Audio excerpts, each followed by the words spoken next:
Hello YouTube, my name is Rudy, welcome to my channel, and today I'm going to be reviewing the book Rebecca by Daphne du Maurier? I don't know. So we follow a young woman who doesn't have a name, and there's a reason for that. We'll get to that in a bit, excuse me. But I pictured Emily Browning. I like to do this thing where I picture some of my favorite actors and actresses in books. So even though she didn't have a name, and again, we'll get to that in a bit, even though she didn't have a name, I just pictured Emily Browning in the role for some reason. And Emily Browning, if you guys remember, she played Violet in Lemony Snicket's series of unfortunate events with Jim Carrey, not the new Netflix version. I didn't really like it, but whatever. We'll get to that's a different story for a different time. So Emily is kind of like a lady in waiting for hire. It's hard to explain, but she meets this wealthy man named Maxim, and they get married. He takes her off to live with him in this beautiful castle-like mansion called Manderley. I kept picturing Manderley being this beautiful place, and I'm glad that in the movie they pronounced Manderley because I kept thinking Manderley, but it's Manderley, or well, at least when it comes to the movie. But I liked how Manderley was just so detailed in the movie, because I didn't picture it to be that detailed from the inside, at least, because I remember Emily, once she moves there, there's a scene where she's going through like the hallways, and there's this like arched doorway that had so much detail. There were like small little statues of like angels. I think they were angels, or maybe just like little kids. I don't know, but I thought that was just so well done. Just the inside of the house looks so beautiful. Just seeing the vases, the chandeliers, and like the long staircase, it looked really beautiful. So as Max takes Emily to Manderley, she immediately meets the staff, and that's where we meet my favorite character, Mrs. Danvers. Mrs. Danvers is the head of the household. She's the head maid in charge. Immediately, it's made clear, because Emily, being very socially awkward and an overthinker and insecure, she immediately just feels like there's something not quite right. And she's kind of right either way, but she's just so kind of like, oh my, I'm sorry, sorry. So, oh God, poor girl. I felt really bad for Emily in this book. I was like, dang, Emily, just chill, like, have a seat. Do you want some water? So, but immediately she just gets these vibes from Mrs. Danvers. She just feels that there's something cold, just really, really cold about her. It's made clear that Mrs. Danvers isn't quite the people person, per se. On top of everything that's going on, there's this mystery as to what happened to Rebecca, Max's first wife. Nobody really knows how she passed away. She drowned somehow, mysteriously. I kept thinking to myself, okay, we got a little mystery going on. I love my mysteries. Okay, who was it? Was it Mrs. Danvers? Was it Max? Was it somebody else from the staff? Was it the next door neighbor? I don't know. Who knows? I was surprised when I found out, and we might get into spoilers in this video. We might. I think I will. But I was surprised when I read that, because I was just casually reading the page, and then when I found out what really happened to Rebecca, I was like, oh, what? And I had to read the page all over again. But so yeah, I liked how with Rebecca, even though she's not in the book, she's dead. She is 100% dead. But I liked how her spirit, her ghost, her memory was just throughout the entire book. She was the strong presence, even though technically she was not alive and in the book, but her memory just, it lived on. Her ghost per se just haunted the halls of Manderley. And poor Emily, she feels like she's competing with this other person who is no longer with us.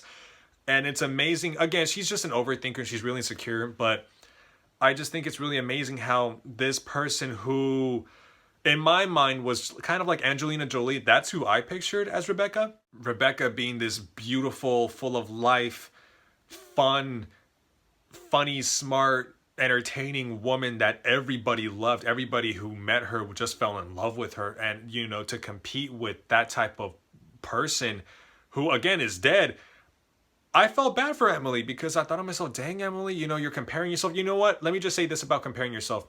When you compare yourself to somebody else, that does internal damage to you. That's what I believe. So I think, you should never have to. It's hard to not do that sometimes, but again, you're competing with a dead person. Just let it go. But she can, of course, being very insecure. So she has to put up with people saying things like, oh, like, Rebecca used to throw grand parties, and oh, Rebecca was so beautiful, and oh, Rebecca was just the belle of the ball, things like that.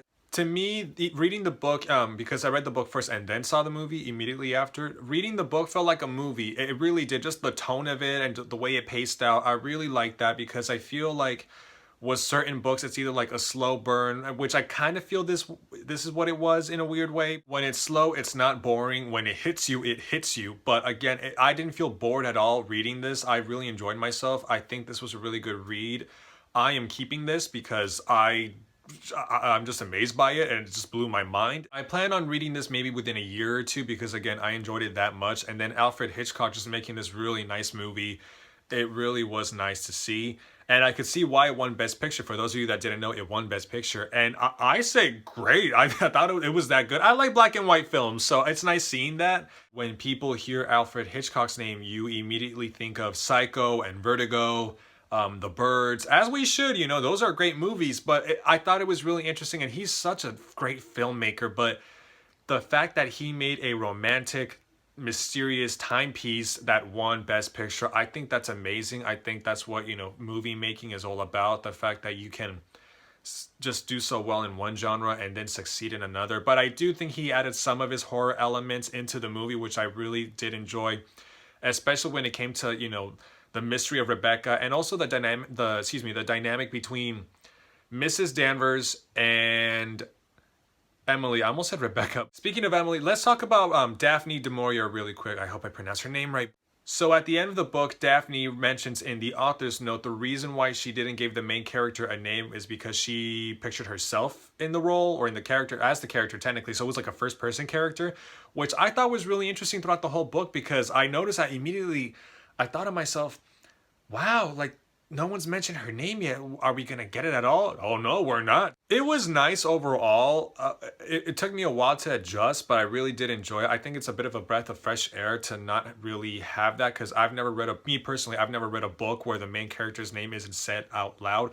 If anything, they always say Mrs. De Winter, but that's about it. You never hear anybody say her first name. As for other characters, I kept getting Frank and Frith or Firth. I always mispronounce their names, but Frank and Frith, I always got those two mixed up all the time. I didn't really care for Max's sister. I don't even remember her name, to be honest, but I'm glad in the movie she only had 2 scenes. They basically cut her role down because I just found her a little bit annoying in the book. Mrs. Danvers, I loved. I just love how icy cold she was. There was just something so Walking Dead about her. I don't know. She was very like, I thought she did really well. Loved her in the movie, loved her in the book. I thought she was great. And again, I pictured Maggie Smith as the character. So in my mind, Maggie did a great job too. I like the smaller roles too, like Ben, who was this homeless man living on the beach and who lost his mind. I thought it was really creepy when we first met him in the movie because in the book, even though it's still kind of like, what's going on here? But in the movie, I think this is where Alfred's horror making experience came into play because when we first meet him, he has these like creepy eyes and I was so freaked out. I was like, Emily, run, get out of there. So besides Max's sister, well, let's talk about Max really quick. Max, again, I felt he came off as a prick at times. I like how in the book, and I wish this was in the movie, but I like how Emily, while having dinner in one part, had this smirk because she was just thinking of something that she knew Max wouldn't really like. And Max caught that because he knew something was familiar about that smirk. And I think it's interesting how, in a weird way, I'm not spoiling anything, but I think it's interesting how him noticing Emily's smirk, he thought, I'm seeing shades of Rebecca. This doesn't seem very good. So I thought it was interesting how he had a little bit of a reminder. If you read the book, you know what I'm talking about. I'm glad that halfway throughout the book, Emily grew a pair of balls because she really needed them. She really, really did because she kept apologizing for a lot of things. And I'm like, Emily, come on, just get a backbone already. And at some point, she stood up for herself and said, I am Mrs. De Winter now. I don't want to spoil anything, but I thought, yes, come on, Emily, that's it. That's what I've been wanting, yes! The actress who played Emily, I know she was in Casablanca, but I thought she was amazing in this role. I was with her throughout the whole movie, and not just the book too, but in the movie, I thought she did a great job bringing her to life. Also, the actor who played Maxim, Laurence Olivier, I think, yeah, Laurence Olivier, because again, de Maurier, Olivier. So I just want to make sure I get their names right. Sorry. I thought they were both perfect. I actually liked what Lawrence did with the character because again, Max in the book just came off so like a prick and so like serious.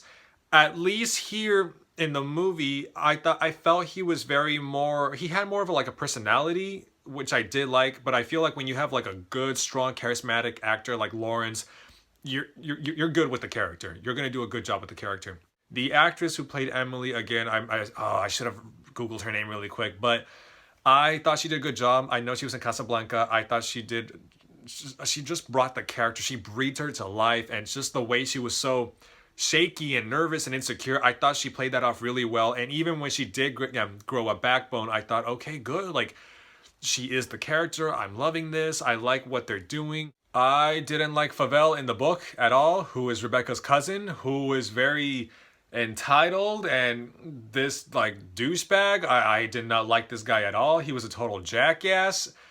And the way, again, I don't want to spoil anything, but the way he just walked into the house at some point and was, making himself at home, putting, laying on the sofa, like, hey, get me a whiskey, why don't you? Hey, can you light my cigarette? And it's like, dude, who do you think you are? I was disappointed by his portrayal in the movie. I feel like the actor was very more suave. Well, he is suave in the book, but I feel like he wasn't as sleazy and nasty, because that's the way I read him. That's who I pictured Favel to be, just being this sleazy creep. But in the movie, he's just very this like chill, suave guy. But again, in the book, I just really hated this guy. He's the one character I hate most. Oh god, I hate this guy so much. As for Rebecca, even though we don't meet her at all, but just the way she's described, I think it's interesting what they were able to do with her, even though they got to only talk about her. Again, I pictured Angelina Jolie as the character, just the way she's described. And Angelina Jolie, I remember she was in this movie called Original Sin, and the way Rebecca is described is what Angelina Jolie portrayed in that movie. Once again, it's just amazing how this character, who we never get to meet, is just described in such great full detail, can be such a strong presence, and just this ghost throughout the whole mansion, and you just feel that presence so strong. And I think it's really interesting as to knowing what happened. But I do say, right before we get to into spoilers, you can find the movie free here on YouTube. Look up Rebecca Alfred Hitchcock full movie, and you'll find it right there. So let's get into spoilers. Okay, you've been warned. 3, 2, 1. When Max admits that he killed Rebecca, I was like, what? Oh my god! And then I had to reread the whole page again because I was like, did I read that right? I could not believe it because I was like, wait. Because I was thinking, okay, it's either Mrs. Danvers, it's either Maxim, like, or somebody else on the staff. So the fact that I kind of guessed right, but I just didn't think about that at the time too. I was like, wait, what? I like how it was just perfectly described how she basically felt the world stop. Emily felt the world stop. I kept thinking to myself, where can they go from here? Like, how is this gonna end? And then when Favel, being the entitled ass that he is, was basically blackmailing him, I really hated him. But when they called to have somebody come over to Manderley and just hear what Favel had to say, I just hated that entire scene. It was so intense. I hated it so much. I hate Favel. My favorite part in the book that I felt was kind of ruined in the movie, not really, but just a little bit, was when Mrs. Danvers screwed over Emily with that costume ball. I thought, oh my gosh. I thought it was really clever how Mrs. Danvers knew Rebecca dressed up like one of Max's ancestors from a previous party and then told Emily, oh, you should dress up like this woman in the portrait, huh? Wink, wink. Poor Emily, she fell into the trap. She dressed up like Rebecca, basically, and the ancestor, but basically it was Rebecca. And what she thought was going to be this grand entrance turned out to be this whole nightmare. She threw her under the bus. And then when Maxim basically just called her out on it, she goes back up running, and Mrs. Danvers is up there waiting with this like wicked smile, with this like smirk on her face. And I thought, oh, this is so bad, but it's so good. One thing that I did like that the movie did that the book didn't do was that the movie explains how Manderley burns, because in the book, when it ends, it just ends, which I didn't like. Even in the epilogue, it's not really describe what exactly happened, but I'm glad in the movie we figure out that it was Mrs. Danvers who burned down Manderley. And even though in the book she survives, I do like the fact that she died in the house because she didn't want to see Emily and Max happy. Really enjoyed this book, really enjoyed this movie. Daphne did an amazing job. I loved all of these characters so much. I was with Emily from page 1 to the very last page. Let's talk about Rebecca really quick right before I wrap things up. Let's talk about Rebecca really quick. I think it's amazing how this woman was just so wicked and such a snake. I love this, even though we're only told about her. But it's just like Mrs. Danvers says. She used to tell me all the things she would do with all these strange men, and she did it with a smile on her face. She would laugh at you all. She would laugh at you all. And that was such a good scene.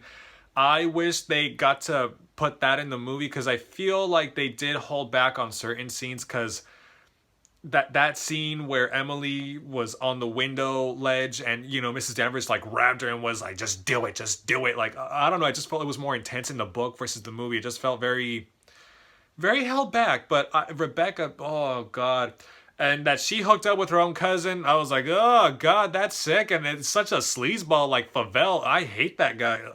I don't know. Again, I recommend this book. Love the movie. Go check it out. This is a must read. This is Rudy approved. Please go check this out if you ever get the chance. That is it for today. Thank you so much for joining me. I plan on having some more Netflix reviews coming up and other, movie releases coming up soon. November is going to be a big month. And I do have one more book review coming up soon, possibly this week, but that is it. Please like and subscribe if you care. And remember, be the reason why someone smiles today. Or drinks, whichever works best.